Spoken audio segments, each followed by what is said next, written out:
আসসালামু আলাইকুম ওয়া রাহমাতুল্লাহি ওয়া বারাকাতুহু। প্রিয় ভাইরা, এখন আপনারা শুনছেন উম্মুল মুমিনিন সিরাতে আয়েশা রাদিয়াল্লাহু তাআলা আনহার জীবনীর নবম পর্ব।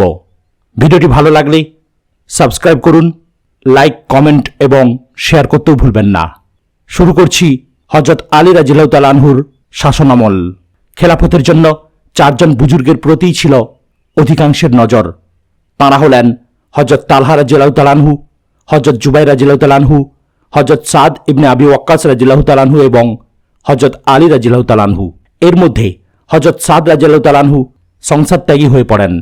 সাধারণভাবে বসরাবাসীর মনোযোগ ছিল হযরত তালহা রাদিয়াল্লাহু তাআলা আনহুর দিকে, আর মিশরবাসীর মনোযোগ ছিল হযরত জুবাইর রাদিয়াল্লাহু তাআলা আনহুর দিকে। তবে মিশরবাসী ও পরিবর্তনকামীদের একটি বিরাট অংশ চাইছিল হযরত আলী রাদিয়াল্লাহু তাআলা আনহুকে। এদের মধ্যে অগ্রণী ছিলেন আস্তার নাখি, হযরত আম্মার ইবনে ইয়াসির রাদিয়াল্লাহু তাআলা আনহু এবং মুহাম্মদ ইবনে আবু বকর রাদিয়াল্লাহু তাআলা আনহু। অনেকে দ্বিতীয় খলিফার সাহেবজাদা হযরত আব্দুল্লাহ ইবনে ওমর রাদিয়াল্লাহু তাআলা আনহুর কথা বলছিল। বনু মাইয়ারা বলছিল তৃতীয় খলিফার সাহেবজাদা হযরত আবানের নাম। প্রথম খলিফার পুত্র হযরত আব্দুর রহমান রাদিয়াল্লাহু তাআলা আনহুর নামও শোনা যাচ্ছিল। এভাবেই প্রায় 3 দিন পার হয়ে গেল। শেষমেশ বিদ্রোহীদের পীড়াপিড়িতে অল্প কিছু লোক ছাড়া মদিনার সর্বসাধারণের সম্মতিতে হযরত আলী রাদিয়াল্লাহু তাআলা আনহু খেলাফতের দায়িত্ব গ্রহণ করেন। হিজাজে তখনও মতভেদ ছিলই। সিরিয়ায় হযরত মুয়াবিয়া রাদিয়াল্লাহু তাআলা আনহু স্বাধীনতা ও স্বায়ত্তশাসনের স্বপ্ন দেখছিলেন। মিশরে মুহাম্মদ ইবনে আবু হুজাইফা ইতোমধ্যে স্বাধীনতা ঘোষণা করে ফেলেছেন। হত্যাকাণ্ডে উম্মুল মুমিনিনের প্রতিক্রিয়া ও অবস্থান। নবীজির একজন প্রিয় সাহাবী, মুসলমানের রাষ্ট্রীয় নেতা ও সম্মানিত ইমাম হেরেমে নববীর অভ্যন্তরে অতি পবিত্র ও সম্মানিত মাসে মুসলমানদের হাতেই নৃশংসভাবে নিহত হলেন। এ এমন এক ট্র্যাজেডি ছিল যে পুরো ইসলামী জাহানে এক প্রকার স্তব্ধতা ছেয়ে গেল। সাহাবা কিরামের মধ্যে হযরত উসমান রাদিয়াল্লাহু তাআলা আনহুর কর্মকাণ্ডে যে সকল মহিমান্বিত ব্যক্তিবর্গ দ্বিমত প্রকাশ করেছিলেন, তাদের মধ্যে একটি বর্ণনা অনুযায়ী হযরত আয়েশা রাদিয়াল্লাহু তাআলা আনহাও ছিলেন। তাঁরাও এ লোমহর্ষক ঘটনায় ছিলেন কিংকর্তব্য বিমূঢ়। তাঁরা কেউই মুসলমানদের মধ্যে এমন অকল্যাণ ও বিপর্যয় কল্পনাও করতে পারেননি। হযরত উসমান রাদিয়াল্লাহু তাআলা আনহুর হত্যাকাণ্ডের কিছুকাল পূর্বে আস্তার নাখি হযরত আয়েশা রাদিয়াল্লাহু তাআলা আনহাকে জিজ্ঞেস করেছিলেন, এই লোকটিকে অর্থাৎ হযরত উসমান রাদিয়াল্লাহু তাআলা আনহুকে মেরে ফেললে কেমন হয়? তিনি বললেন, আল্লাহর পানাহ, তিনি ইমামগণের ইমাম, তাঁর ব্যাপারে এখনো ধৃষ্টতা। বিদ্রোহীদের দু একজন গুজব ছড়িয়েছিল হত্যাকাণ্ডে হযরত আয়েশা রাদিয়াল্লাহু তাআলা আনহার সম্মতি ছিল। তাদের প্রোপাগান্ডার পক্ষে অবশ্য একটা যুক্তি ছিল, হযরত আয়েশা রাদিয়াল্লাহু তাআলা আনহার অনুজ মুহাম্মদ ইবনে আবু বকর বিদ্রোহী গ্রুপের একটি বিরাট অংশের নেতৃত্ব দিচ্ছিলেন। কিন্তু হযরত আয়েশা রাদিয়াল্লাহু তাআলা আনহা এই গুজবকে প্রত্যাখ্যান করেছেন। তিনি হযরত উসমান রাদিয়াল্লাহু তাআলা আনহুর স্মৃতিচারণ করতে গিয়ে বলেন, আল্লাহর কসম, আমি কখনোই চাইনি যে হযরত উসমান রাদিয়াল্লাহু তাআলা আনহুর কোনো রকম অসম্মান হোক। যদি কখনো এমন কিছু চেয়ে থাকি, তবে আমারও যেন এমনই হয়। আমি কখনোই চাইনি তিনি নিহত হন। যদি কখনো চেয়ে থাকি, তবে আমিও যেন নিহত হই। হে উবাইদুল্লাহ ইবনে আদি, ইনার পিতা হযরত আলী রাদিয়াল্লাহু তাআলা আনহুর পক্ষে যুদ্ধ করেছিলেন। আর যেন কেউ তোমাদের আমার ব্যাপারে ধোঁকা দিতে না পারে। রাসূল সাল্লাল্লাহু আলাইহি ওয়াসাল্লামের সাহাবা কিরামের কর্ম ও কীর্তিকে ভুলুণ্ঠিত করার দুঃসাহস এই অবাঞ্ছিত দলটির উদ্ভব ঘটার আগে আর কারো হয়নি। এরা হযরত উসমান রাদিয়াল্লাহু তাআলা আনহুর নামে অপবাদ আরোপ করেছে। শুধু তাই নয়, এরা এমন কিছু করেছেন যা করা অনুচিত। এরা এমন কিছু বলেছেন যা বলা অন্যায়। মুসলমানদের নামাজের সঙ্গে এদের নামাজের মিল নেই। আমি গভীরভাবে লক্ষ্য করেছি, এদের চিন্তাধারা, এদের কর্মধারা সাহাবা কিরামের চিন্তাধারা ও কর্মধারা থেকে অনেক দূরে। পাঠক, চিন্তা করুন, শত্রুপক্ষের অজ্ঞাতনামা দু একজনের ছড়ানো গুজবকে অসার বলে প্রত্যাখ্যান করার জন্য হযরত আয়েশা রাদিয়াল্লাহু তাআলা আনহার এমন দ্ব্যর্থহীন বক্তব্যের পরে আর কি লাগে? সংকট নিরসনে আকাবিরে সাহাবার মশওয়ারা। পুরো মুসলিম সমাজে রাজনৈতিক অস্থিরতা চরমে পৌঁছেছিল। ভীষণ উৎকণ্ঠা আর উত্তেজনার মধ্য দিয়ে কাটছিল সময়। সাহাবা কিরামের আলোকিত কাফেলা বুকের রক্ত সিঞ্চনে তিলে তিলে যে স্বর্গোদ্যান গড়ে তুলেছিলেন, চোখের সামনে আকস্মিক কোনো দুর্যোগে তা যেন তছনছ হয়ে যাচ্ছিল। সাহাবা কিরামের একটি ক্ষুদ্র কাফেলা আর সইতে পারলেন না। সংস্কার আর সংশোধনের ঝান্ডা উঁচু করলেন। এই ক্ষুদ্র কাফেলার নেতৃত্বে ছিলেন হযরত তালহা রাদিয়াল্লাহু তাআলা আনহু, হযরত জুবাইর রাদিয়াল্লাহু তাআলা আনহু এবং উম্মুল মুমিনিন হযরত আয়েশা রাদিয়াল্লাহু তাআলা আনহা। কুরাইশের সর্বাগ্রে যারা ইসলাম গ্রহণ করেছিলেন, হযরত তালহা রাদিয়াল্লাহু তাআলা আনহু ছিলেন তাদের অন্যতম। অগণিত বিজয়াভিযানে নবী সাল্লাল্লাহু আলাইহি ওয়াসাল্লামের সঙ্গে থেকেছেন তিনি। প্রথম খলিফার জামাতা এবং সম্পর্কে রাসূল সাল্লাল্লাহু আলাইহি ওয়াসাল্লামের ভাইরা হওয়ার সৌভাগ্য হয়েছে তাঁর। হযরত জুবাইর রাদিয়াল্লাহু তাআলা আনহু কম ছিলেন না। তিনি ছিলেন মুসলিম বীর, লড়াকু ও সাহসী যোদ্ধাদের অন্যতম। সম্পর্কে ছিলেন রাসূল সাল্লাল্লাহু আলাইহি ওয়াসাল্লামের ফুফাতো ভাই, ভাইরা এবং প্রথম খলিফার জামাতা। উপরন্তু এই দুই মহান মানুষই ছিলেন হযরত ওমর রাদিয়াল্লাহু তাআলা আনহু কর্তৃক খেলাফতের জন্য মনোনীত 6 সদস্যের অন্তর্ভুক্ত। যাই হোক, হযরত ওসমান রাদিয়াল্লাহু তাআলা আনহু অবরুদ্ধ থাকা অবস্থায় হযরত আয়েশা রাদিয়াল্লাহু তাআলা আনহা প্রতি বছরের রীতি অনুসারে হজের উদ্দেশ্যে মক্কাভিমুখে যাত্রা করেছিলেন। তিনি হজ সম্পাদন করে মদিনায় ফিরছিলেন। পথিমধ্যে হযরত ওসমান রাদিয়াল্লাহু তাআলা আনহুর শাহাদাতের সংবাদ পেয়ে মর্মাহত হন। আরও কিছু দূর এগিয়ে আসার পর হযরত তালহা রাদিয়াল্লাহু তাআলা আনহু এবং হযরত জুবাইর রাদিয়াল্লাহু তাআলা আনহুর সাক্ষাৎ পান। তারা দুজন মদিনা থেকে পালিয়ে আসছিলেন। তারা হযরত আয়েশা রাদিয়াল্লাহু তাআলা আনহাকে বললেন, আমরা কিছু উচ্ছৃঙ্খল যুবকের দৌরাত্ম্য ও অরাজকতা থেকে বাঁচতে মদিনা থেকে পালিয়ে এসেছি। মানুষের অবস্থা এই যে তারা কোনটা ঠিক আর কোনটা ভুল কিছুই বুঝতে পারছেন না। গা বাঁচিয়ে চলা বা আত্মরক্ষা করাও সম্ভব হচ্ছে না। হযরত আয়েশা রাদিয়াল্লাহু তাআলা আনহা তাঁদেরকে বললেন, আপনারা নিজেদের মধ্যে পরামর্শ করুন, এই নাজুক মুহূর্তে আমাদের কি করা উচিত। এরপর তিনি নিচের কবিতাটি আবৃত্তি করলেন। যদি আমার জাতির নেতৃস্থানীয়রা আমার কথা মানতেন, তাহলে আমি তাদেরকে এই বিপদ থেকে উদ্ধার করতে পারতাম। এরপর তারা তিনজনই মক্কা মুআজ্জামায় ফিরে এলেন। জনসাধারণ তাদের প্রত্যাবর্তনের কথা জানতে পেরে চতুর্দিক থেকে ছুটে আসতে লাগলেন। তারা সংস্কার ও সংশোধনের আহ্বান করলেন। উমরাহ বিনতে আব্দুর রহমান থেকে বর্ণিত আছে, উম্মুল মুমিনিন হযরত আয়েশা রাদিয়াল্লাহু তাআলা আনহা বললেন, আল্লাহ তাআলার এই বাণীকে যারা উপেক্ষা করবে তাদের মতো অপরাধী আর কেউ হবে না। যদি মুমিন সম্প্রদায়ের দুটি দল আত্মকলহে লিপ্ত হয়, তাহলে তাদের সংশোধন করো। আর যদি একটি দল অন্য দলের উপর অন্যায় করে, তাহলে সকলে মিলে অন্যায়কারী দলটির বিরুদ্ধে লড়াই করো, যতক্ষণ না তারা আল্লাহর নির্দেশ মেনে নেয়। যদি মেনে নেয়, তাহলে তাদের সংশোধন করো। সূরা হুজরাত আয়াত নম্বর 9। সংশোধনের আহ্বান। মুসলিম নারীর কর্তব্য ও অধিকারের সীমারেখা। নবী সাল্লাল্লাহু আলাইহি ওয়াসাল্লামের যুগে একজন সাহাবী মেয়ের মতো যাচাই না করেই এক জায়গায় বিয়ে দিয়ে দেন। এমতাবস্থায় মেয়েটি নবী সাল্লাল্লাহু আলাইহি ওয়াসাল্লামের শরণাপন্ন হন। নবী সাল্লাল্লাহু আলাইহি ওয়াসাল্লাম তার পিতাকে ডাকেন এবং বিবাহ ভেঙে দেওয়ার পরামর্শ দেন। তখন মেয়েটি বললেন, হে আল্লাহর রাসূল, এখন আর এই বিবাহে আমার কোনো আপত্তি নেই। আমার উদ্দেশ্য ছিল মেয়েদের ব্যক্তিগত অধিকারের বিষয়টি যেন স্পষ্ট হয়ে যায়। যাই হোক, যদি উম্মুল মুমিনিন হযরত আয়েশা রাদিয়াল্লাহু তাআলা আনহা রাজনীতিতে এসে থাকেন, তাহলে তা অবশ্যই এই বিষয়টি প্রমাণ করবে যে মুসলিম নারীর কর্তব্য ও অধিকারের সীমারেখা ততটা সংকীর্ণ নয় যতটা সাধারণভাবে মনে করা হয়। ইসলামের এই ক্রান্তিকালে উম্মুল মুমিনিন হযরত আয়েশা রাদিয়াল্লাহু তাআলা আনহা না জানি কত ব্যথিত হয়েছিলেন। সন্তানদের চরম দুর্ভোগ ও দুরবস্থা দেখে মমতাময়ী মায়ের মনে কি বেদনার ঝড়ই না উঠেছিল। বিশেষ করে যখন তিনি নিশ্চিত হয়েছিলেন যে একমাত্র তাঁর হস্তক্ষেপই পারে এই ঝড় থামাতে, এই কলহ মেটাতে। তিনি ছিলেন উচ্চ মনোবল সম্পন্না। প্রকৃতিগতভাবেই তিনি ছিলেন উচ্চ মনোবল সম্পন্না।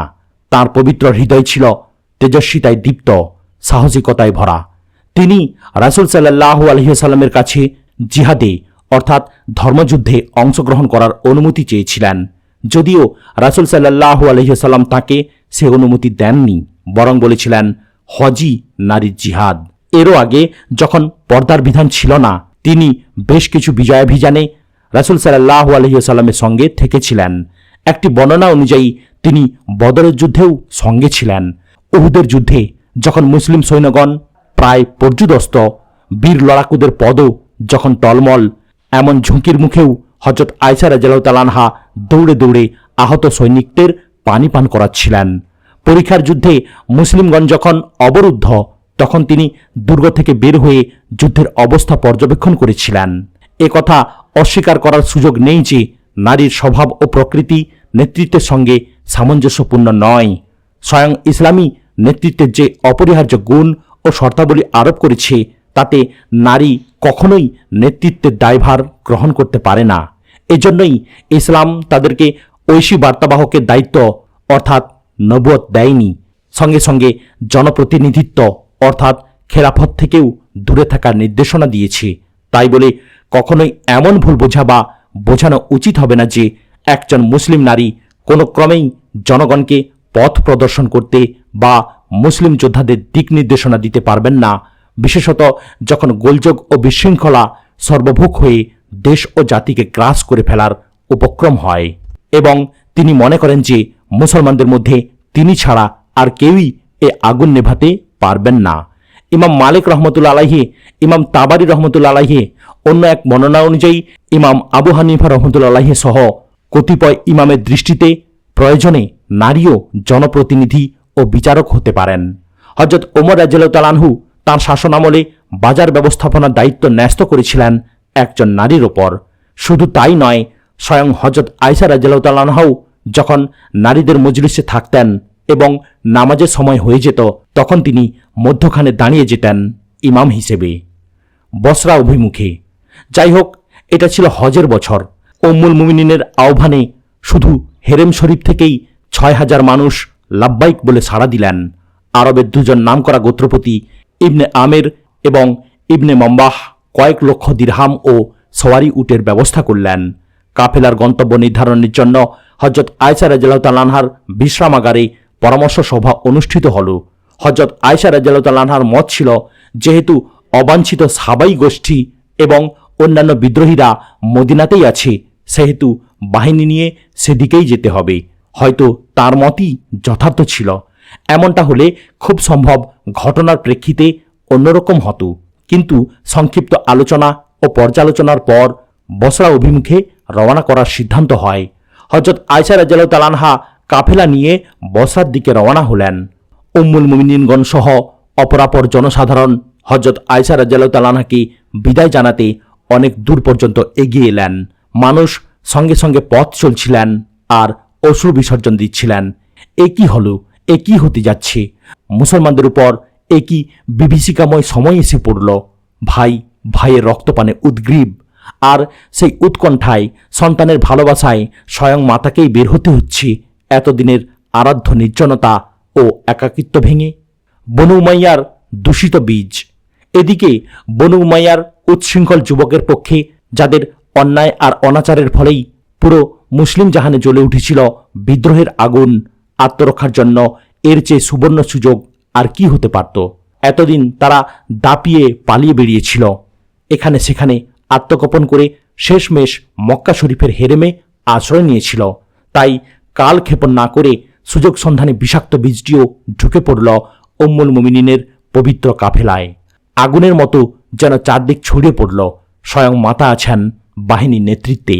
পথে পথে অসংখ্য মানুষ যোগ দিতে লাগল শান্তিকামী কাফেলায়, অনির্বাচনীয় আবেগ আর অনুভূতি নিয়ে, অপুরন্ত উৎসাহ আর উদ্দীপনা নিয়ে।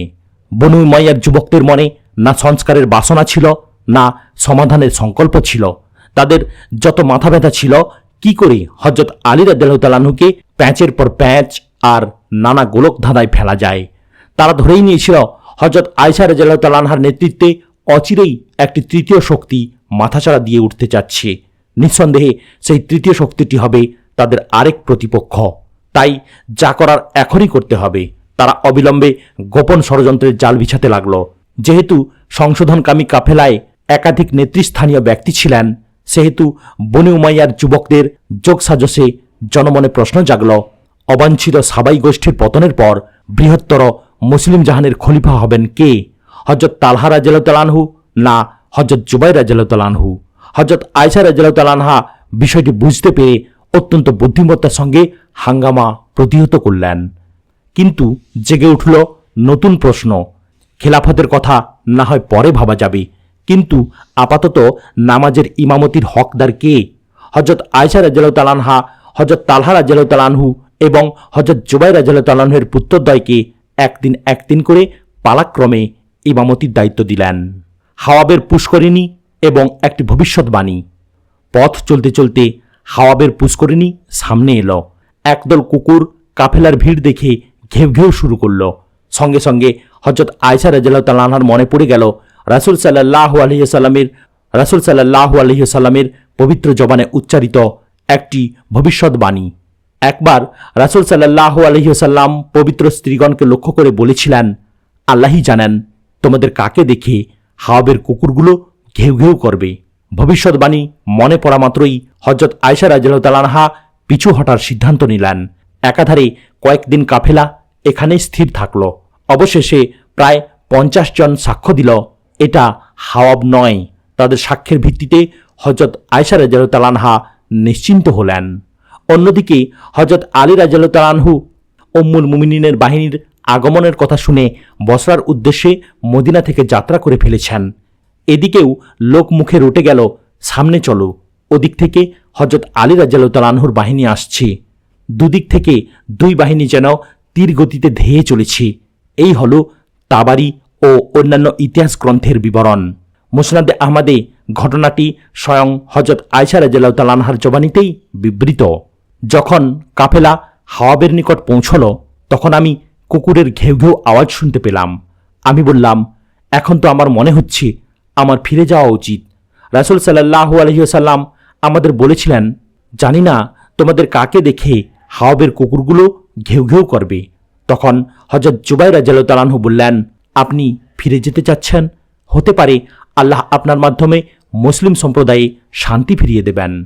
এরকম একাধিক বর্ণনা থেকে স্পষ্টত প্রতীয়মান হয় যে উম্মুল মুমিনিন হযরত আয়েশা রাদিয়াল্লাহু তাআলা আনহার শান্তিকামী কাফেলার সংশোধন আর শান্তি স্থাপন ছাড়া আর কোনোই উদ্দেশ্য ছিল না।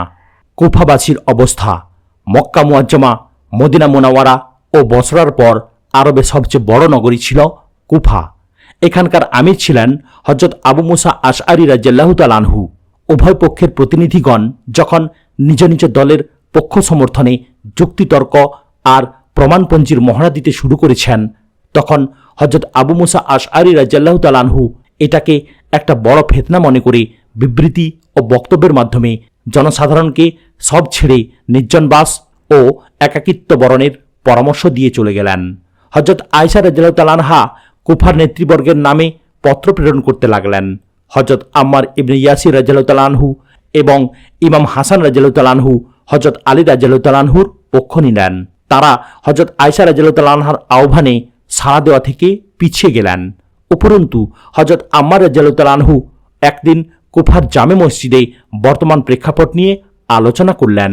তিনি বক্তব্যের শুরুতে হযরত আয়েশা রাদিয়াল্লাহু তাআলা আনহার মহত্ব ও বড়ত্ব তুলে ধরলেন। এরপর বললেন, সবই ঠিক আছে, কিন্তু আল্লাহ তোমাদের পরীক্ষা করছেন, তোমরা সত্য ও মিথ্যার পার্থক্য করতে পারো কিনা। তার বক্তব্য খুবই ক্রিয়াশীল প্রমাণিত হল। কয়েক হাজার মানুষ তার সঙ্গে সুর মেলালেন, কিন্তু জনগণে সংশয় থেকেই গেল। একদিকে উম্মুল মুমিনিন, অন্যদিকে রাসূলের পিতৃব্য পুত্র ও জামাতা।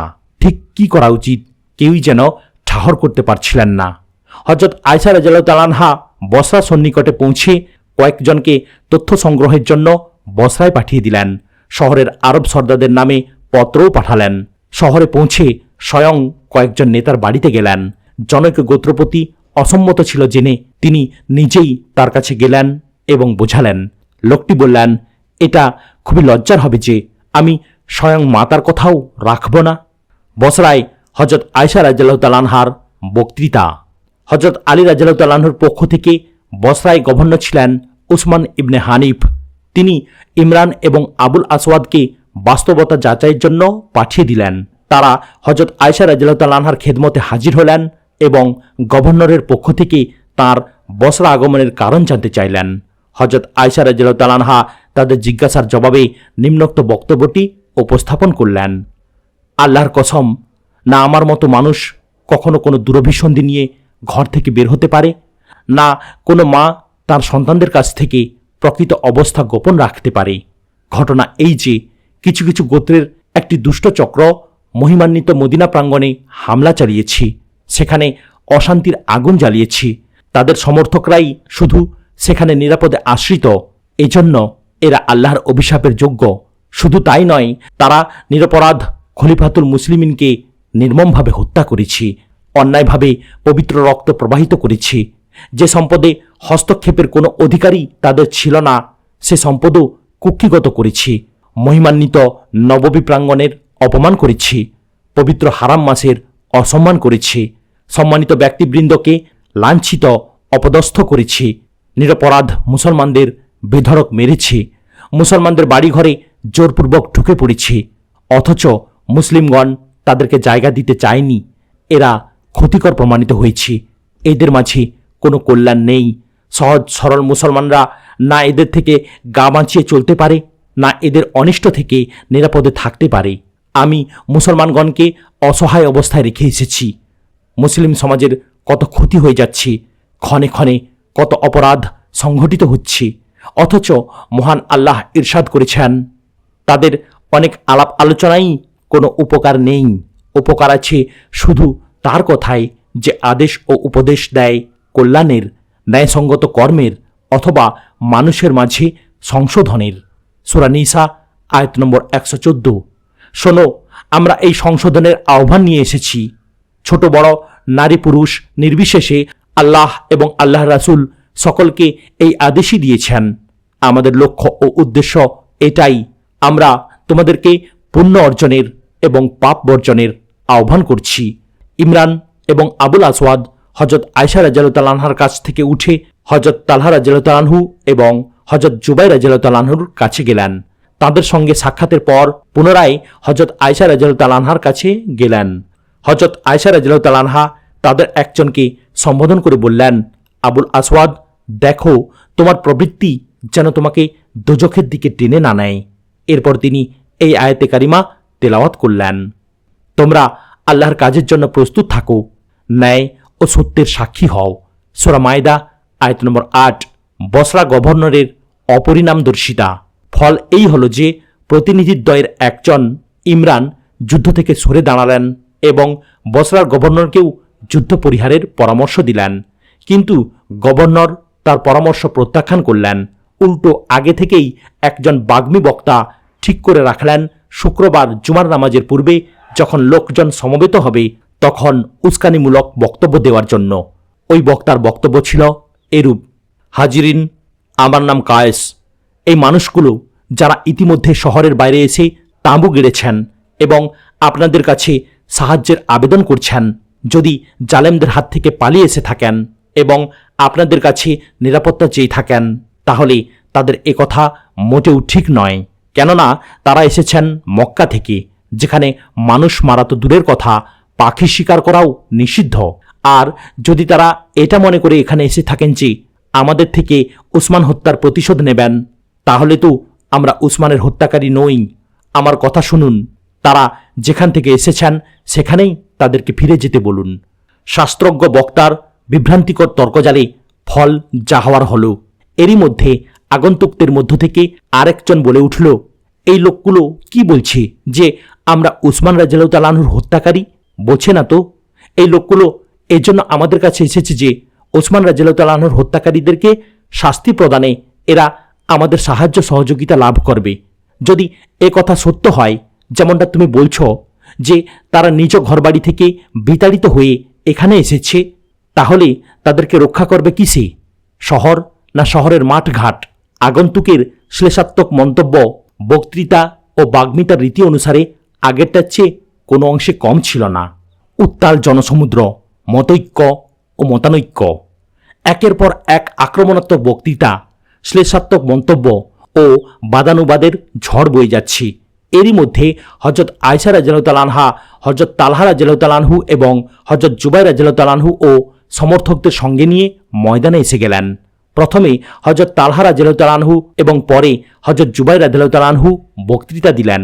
একের পর এক বক্তৃতা উত্তাল জনসমুদ্রে মতৈক্য ও মতানৈক্যের ঝড় তুলল। হযরত আয়েশা রাদিয়াল্লাহু তাআলা আনহার বক্তব্য। অবস্থা লক্ষ্য করে হযরত আয়েশা রাদিয়াল্লাহু তাআলা আনহা অত্যন্ত ভাবগম্ভীর ও উচ্চ আওয়াজে কথা বলতে লাগলেন। হামদ ও সানার পর তাঁর বক্তব্যের শব্দগুলো ছিল নিম্নরূপ। লোকেরা উসমান রাদিয়াল্লাহু তাআলা আনহুর উপর আপত্তি করত, তার আমলে বিভিন্ন পদধারী উচ্ছৃঙ্খল যুবকের দোষ ত্রুটির কথা বলতো। মদিনায় এসে আমাদের কাছে অভিযোগ অনুযোগ করত, পরামর্শ চাইত। আমরা তাদেরকে সান্ত্বনা ও উপদেশ দিতাম এবং বিভিন্নভাবে বোঝানোর চেষ্টা করতাম এবং তারা বুঝত। ওসমান রাদিয়াল্লাহু তাআলা আনহুর উপর যে আপত্তিগুলো উত্থাপিত হয়েছিল, আমরা সেগুলো নিয়ে অনেক ভেবেছি। আসলে তিনি নির্দোষ, খোদাভীরু ও সরল পথের পথিক ছিলেন। পক্ষান্তরে যারা যেখানে সেখানে হট্টগোল করত, আমাদের দৃষ্টিতে তাদেরকেই পাপী, প্রতারক ও পথভ্রষ্ট মনে হয়েছে। তাদের মনে ছিল এক, মুখে ছিল আর এক। ছলনার আশ্রয়ে যখন তাদের দল ভারী হয়ে গেল, তখন বিনা কারণে নিরপরাধ উসমান রাদিয়াল্লাহু তাআলা আনহুর গৃহে ঢুকে পড়ল। যেই রক্ত তাদের জন্য বৈধ ছিল না, সেই রক্তই বইয়ে দিল। যেই সম্পদে তাদের কোনো অধিকার ছিল না, সেই সম্পদই আত্মসাৎ শুরু করল। যেই পবিত্র ভূমির সম্মান করা তাদের কর্তব্য ছিল, তারও অসম্মান করে ছাড়ল। হ্যাঁ, এখন আমাদের যা করতে হবে এবং যার বিরোধিতা করা মোটেই ঠিক হবে না, তা হল হযরত উসমান রাদিয়াল্লাহু তাআলা আনহুর হত্যাকারীদের অবিলম্বে গ্রেফতার করা এবং তাদের উপর আল্লাহর বিধান কার্যকর করা। মহান আল্লাহ ইরশাদ করেছেন, আপনি কি তাদের দেখেননি যাদেরকে আল্লাহর কিতাবের একটি অংশ দেয়া হয়েছে? তাদের আল্লাহর কিতাবের দিকে আহ্বান করা হতো যেন তারা সেই অনুযায়ী তাদের মাঝে বিচারাচার করে, অথচ তারপর তাদের একটি দল উপেক্ষা প্রদর্শনপূর্বক আল্লাহর কিতাব থেকে সরে গেল। সূরা আল ইমরান আয়াত নম্বর 23। কিছু কিছু গ্রন্থে বিরাজমান পরিস্থিতিতে হযরত আয়েশা রাদিয়াল্লাহু তাআলা আনহা থেকে আরও একটি বক্তৃতা সংকলিত হয়েছে, যা বাগ্মিতা ও অলঙ্কার শিল্পে পূর্বোক্ত বক্তৃতা থেকে আরও উন্নত। বক্তৃতাটি এই, লোক সকল থামুন, শান্ত হন। হযরত উম্মুল মুমিনিনের মুখে উচ্চারিত শব্দগুলো এতটাই গাম্ভীর্যপূর্ণ ও ঐশী বলে বলিয়ান ছিল যে মুহূর্তের মধ্যে পুরো ময়দানে স্তব্ধতা ছেয়ে গেল। চোখের পলকে বিশাল জনসমুদ্র নীরব, নির্বাক, নিস্তব্ধ হয়ে গেল। হযরত আয়েশা রাদিয়াল্লাহু তাআলা আনহা বক্তব্যের শানিত ধারাকে গতিময় করলেন এভাবেই, আপনাদের উপর আমার মাতৃত্বের অধিকার রয়েছে। আপনাদের উপদেশ দেওয়ার সম্মানও আমি প্রাপ্ত হয়েছি। যে তার প্রতিপালকের প্রকৃত অনুগত বান্দা নয়, সে ছাড়া কেউই আমাকে দোষারোপ করতে পারে না। রাসূল সাল্লাল্লাহু আলাইহি ওয়াসাল্লাম আমার বুকে মাথা রেখেই মৃত্যুবরণ করেছেন। আমি তার প্রিয় পত্নীগণের অন্তর্ভুক্ত। আল্লাহ আমাকে অন্য যে কোনো মানব সংস্পর্শ থেকে সুরক্ষিত রেখেছেন। আমার সম্মানেই মুমিন আর মুনাফিকের ভেদ উন্মোচিত হয়েছে। আমার কারণেই আল্লাহ আপনাদের তায়াম্মুমের বিধান দান করেছেন। আমার সম্মানিত পিতাই ছিলেন পৃথিবীর বুকে তৃতীয় মুসলমান। তিনি মহিমান্বিত হেরা গুহার ঈর্ষণীয় দুজনের দ্বিতীয় জন। পৃথিবীতে তিনি প্রথম সিদ্দিক উপাধিতে ভূষিত হয়েছেন। রাসূল সাল্লাল্লাহু আলাইহি ওয়াসাল্লাম দুনিয়া থেকে বিদায় নিয়েছেন তার প্রতি সন্তুষ্ট থেকে, তাকে খেলাফতের তাজ প্রদান করে। যখনই ইসলাম ধর্মের উপর কোনো আঘাত এসেছে, তখনই আমার পিতা শক্ত হাতে তা প্রতিহত করেছেন। মুনাফিকদের ফিতনার মোকাবেলা করেছেন, ধর্মদ্রোহীদের উচ্ছেদ করেছেন, ইহুদিদের চক্রান্তকে নস্যাৎ করেছেন। আপনারা তার সময়ে অভ্যন্তরীণ যে কোনো গোলযোগ ও বিশৃঙ্খলা থেকে নিশ্চিন্তে থাকতে পেরেছেন। নেতৃস্থানীয়দের নিয়ে কোনো বাদানুবাদ, কোনো ঝগড়া বিবাদ আপনাদের কর্ণগোচর হয়নি। তিনি কণ্ঠকাকীর্ণকে করেছেন কুসুমাস্তীর্ণ, অচলাবস্থাকে করেছেন সচল, প্রহরাকে করেছেন নিশ্ছিদ্র। তিনি অন্তরের ব্যাধিগুলোর নিরাময় করেছেন। যে তৃপ্ত তাকে পৌঁছে দিয়েছেন ঘরে, যে পিপাসার্ত তাকে নিয়ে এসেছেন ঘাটে, যে একবার পান করেছে তাকে আরেকবার পান করিয়েছেন। এভাবে যখন সকল ফিতনার মূলোৎপাটন হল এবং মুসলমানরা পেলেন খেলাফতের রাশেদার স্বাদ, তখন আল্লাহ তাকে উঠিয়ে নিলেন আপন রহমতের কোলে। বিদায় লগ্নে তিনি এমন এক মহান ব্যক্তিকে স্থলাভিষিক্ত করে গেলেন, প্রজাদের সুরক্ষায় যিনি ছিলেন একনিষ্ঠ, ভ্রান্তি থেকে দূরে, মদিনার দুই পাহাড়ের চেয়েও দূরে। যিনি ইসলামের দুশ্মনদের প্রতি ছিলেন কঠোর, সরল মনা মানুষের প্রতি ছিলেন উদার, মুসলমানদের কল্যাণে জেগেছেন রাতের পর রাত, চলেছেন অগ্রবর্তীদেরই পথে, ছিন্ন ভিন্ন করে দিয়েছেন বিশৃঙ্খলা ও গোলযোগের প্রতিটি বীজ, অক্ষরে অক্ষরে বাস্তবায়ন করেছেন পবিত্র কোরআনের প্রতিটি বাণী। হ্যাঁ, আজ আমি আমার সন্তানদের প্রশ্নবাণের লক্ষ্যবস্তু, কেন এভাবে সৈন্য সামন্ত নিয়ে ঘর থেকে বের হয়েছি। কি আমার উদ্দেশ্য? আমার উদ্দেশ্য বিশৃঙ্খলা ও গোলযোগকে উস্কে দেওয়া নয়। আমার উদ্দেশ্য বিশৃঙ্খলা ও গোলযোগের মূলোৎপাটন করা। আমি যা বলছি সত্য ও ন্যায়ের সঙ্গে বলছি। আমি যা করছি সজাগ ও সচেতনভাবে করছি। আল্লাহর কাছে প্রার্থনা তিনি যেন তাঁর রাসূলের প্রতি করুণা বর্ষণ করেন এবং রাসূলের স্থলবর্তীদের সাহচর্য ও স্থলবর্তিতার সম্মান আপনাদের নসিব করেন। পক্ষ অবলম্বন, দলাদলি ও বাদানুবাদ। হযরত আয়েশা রাদিয়াল্লাহু তাআলা আনহার বক্তব্যের প্রভাবে বিশাল উপস্থিতি যেন মন্ত্রমুগ্ধ ও সম্মোহিত হয়ে পড়েছিল। এক একটা কথা যেন তীর হয়ে বিদ্ধ করেছিল শত্রুদের হৃদয়। অবচেতন মনে তাদের মুখ থেকেও বেরিয়ে পড়ল, মাতা ঠিক বলেছেন, মাতা সত্য বলেছেন। মুহূর্তের মধ্যে অসংখ্য মানুষ নিজ নিজ সারি ভেঙে দাঁড়িয়ে যেতে লাগল মহিয়সী মাতার সংশোধনকামী কাফেলায়। তখনও যাদের ভিন্ন মত ছিল তারা কিছু বললে সঙ্গে সঙ্গে অন্যরা কড়া ভাষায় উত্তর দিতে একটুও বিলম্ব করছিল না। এক পর্যায়ে দুই দলের লোকজনের মধ্যে তর্ক বিতর্ক ও বাদানুবাদ শুরু হয়ে গেল। একটু একটু করে অবস্থা অন্যদিকে গড়াতে লাগল। হযরত আয়েশা রাদিয়াল্লাহু তাআলা আনহা সংঘর্ষ এড়াতে সংশোধনকামী কাফেলাকে প্রত্যাবর্তনের নির্দেশ দিলেন।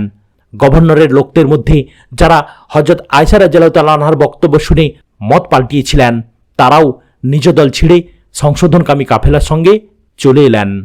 বিরোধী পক্ষের আক্রমণ এবং তার ধৈর্য ধারণ। পরের দিন উভয় পক্ষের লোকজন দল বেঁধে সারিবদ্ধভাবে বাইরে এলো। বিরোধী পক্ষের নেতা ছিলেন হাকিম নামক জনৈক যোদ্ধা। তিনি বরাবরই সংঘাত বাঁধানোর চেষ্টা করছিলেন। শান্তিবাহিনীর লোকেরা নিজ নিজ স্থানে দাঁড়িয়েছিলেন। হযরত আয়েশা রাদিয়াল্লাহু তাআলা আনহা বরাবরের মতো উভয় পক্ষকে শান্তি ও সমঝোতার এবং ধৈর্য ও সহনশীলতার নির্দেশনা দিচ্ছিলেন। কিন্তু হাকিম নাছোড়বান্দা, কিছু একটা করেই ছাড়বে। এক পর্যায়ে অধৈর্য হয়ে আক্রমণের নির্দেশ দিল নিজ দলের লোকদেরকে। শান্তিবাহিনী তবুও হাত গুটিয়ে দাঁড়িয়ে। এ অবস্থা দেখে হাকিম নিজ বাহিনীকে লক্ষ্য করে বলল, সাথীরা, কাপুরুষ কুরাইশদের দেখো, ওদের ভীরুতাই আজ ওদের মৃত্যুর কারণ হবে। লোকজন রাস্তার মোড়ে দাঁড়ানো। উভয় দিক থেকে ইটপাটকেল ও পাথর নিক্ষেপ শুরু হলো। এক পর্যায়ে রক্তপাত ও হতাহতের ঘটনা ঘটে গেল। হযরত আয়েশা রাদিয়াল্লাহু তাআলা আনহা এবারও সংঘাত এড়ানোর জন্য নিজ বাহিনীকে পিছু হটার নির্দেশ দিলেন। শান্তিবাহিনী পিছু হটল। তারা ওই স্থান ত্যাগ করে অন্য এক জায়গায় আশ্রয় নিলেন। হাকিমের বাহিনী সেখানেও চড়াও হওয়ার জন্য ধেয়ে এলো, কিন্তু রাত ঘনিয়ে আসায় ফিরে যেতে বাধ্য হলো তারা। আবুল জারবার মধ্যস্থতা। ঝামেলা এখানেই মিটে যাক এমনটাই চাচ্ছিলেন অধিকাংশ মানুষ। আবুল জারবা তাইমি নামক জনৈক ব্যক্তি হযরত আয়েশা রাদিয়াল্লাহু তাআলা আনহা সহ অন্যান্যদের সঙ্গে মত বিনিময় করলেন। সকলে তার সিদ্ধান্ত মেনে নিয়ে অন্যত্র চলে গেলেন এবং তাঁবু ফেললেন। হাকিমের ধৃষ্টতা। সকাল হলে গভর্নরের বাহিনী আবারও সামনে এলো। হাকিম পথ মারাচ্ছিল আর হযরত আয়েশা রাদিয়াল্লাহু তাআলা আনহার সম্পর্কে অশালীন কথা বলছিল। কায়েস গোত্রের জনৈক ব্যক্তি জিজ্ঞেস করলেন, কার সম্পর্কে এমন অশালীন মন্তব্য করছেন আপনি? হাকিম যেন তেলে বেগুনে জ্বলে উঠল। অত্যন্ত ধৃষ্টতার সঙ্গে বলল, আয়েশা রাদিয়াল্লাহু তাআলা আনহার সম্পর্কে। লোকটি হতভম্ব হয়ে বললেন, আরে শয়তান, উম্মুল মুমিনিনের শানে তোর মুখ থেকে এমন কথা বের হচ্ছে? হাকিম বর্ষা মেরে লোকটিকে থামিয়ে দিল। কিছু দূর গিয়ে এক মহিলার সঙ্গেও একই আচরণ করল।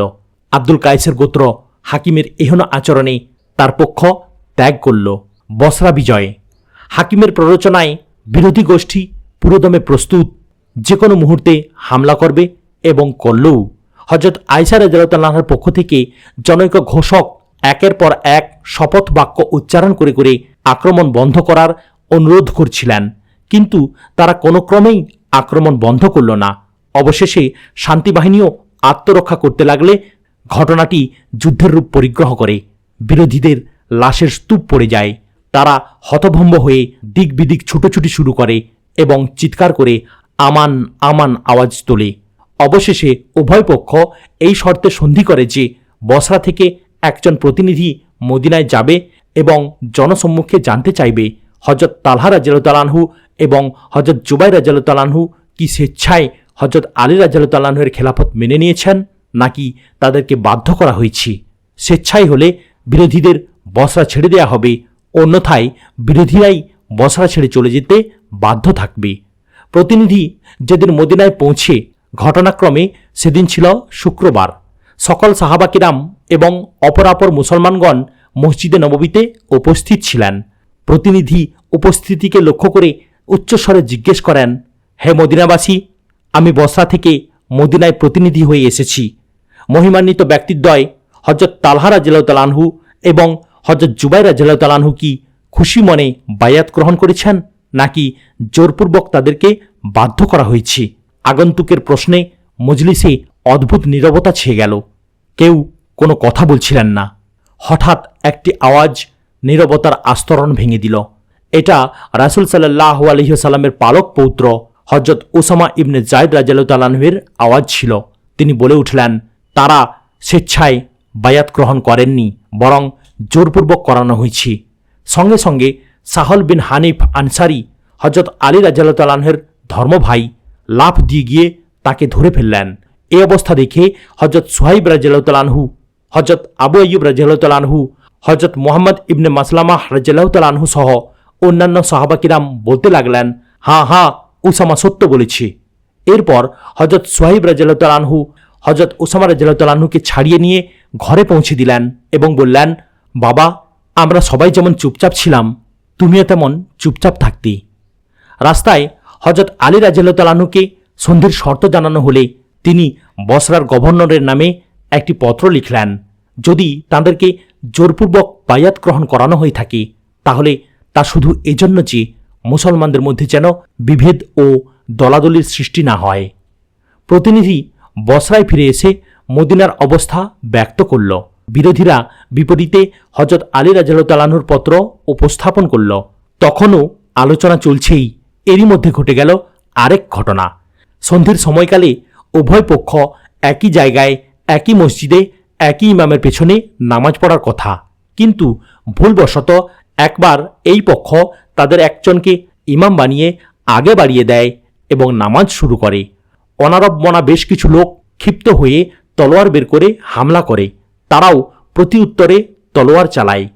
এই ঘটনায় বসরার গভর্নর সংশোধনকামী বাহিনীর হাতে বন্দী হন।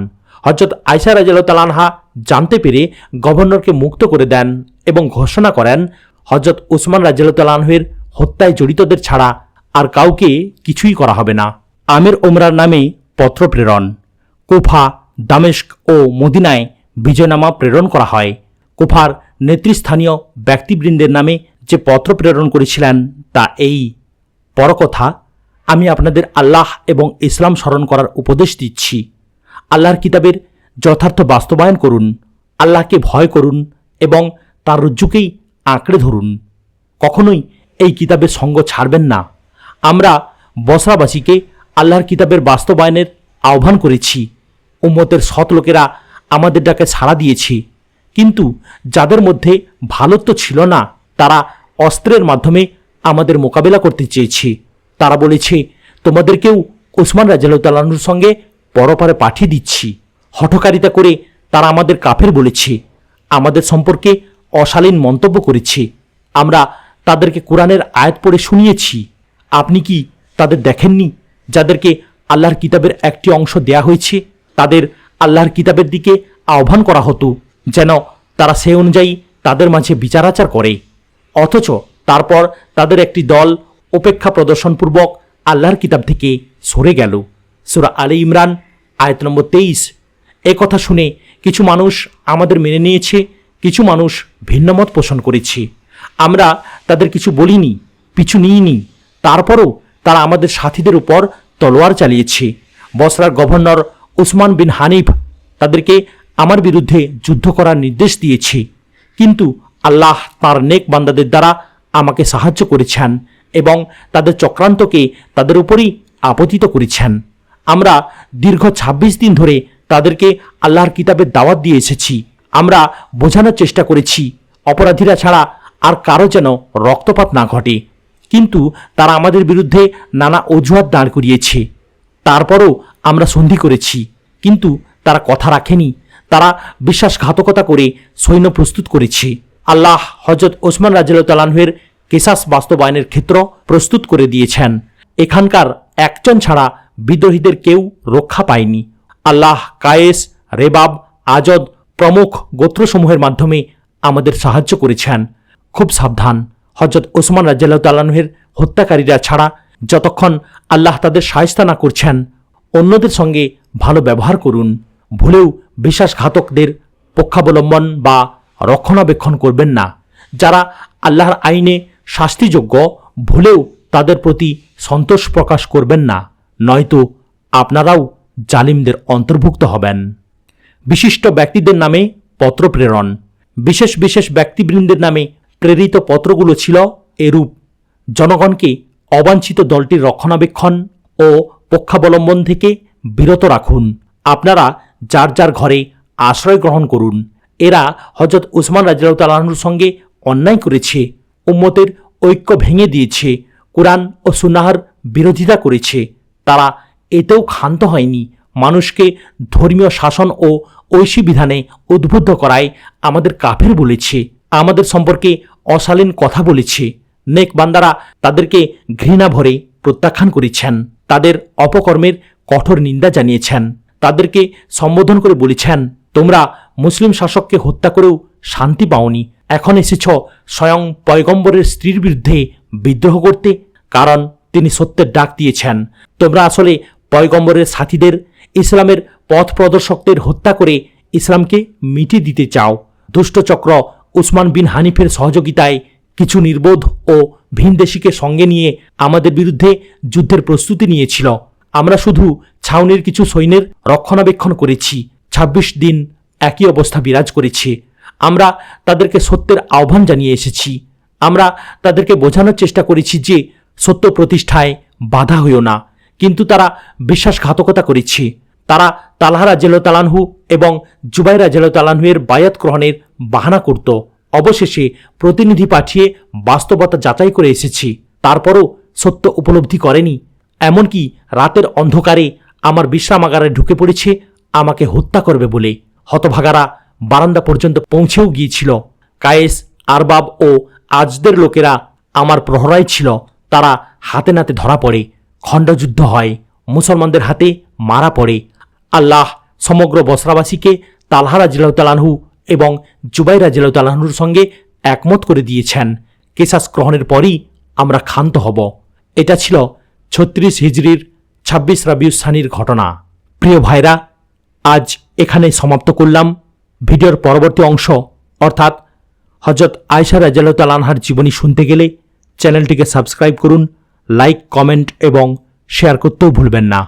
আসসালামু আলাইকুম ওয়া রাহমাতুল্লাহি ওয়া বারাকাতুহু।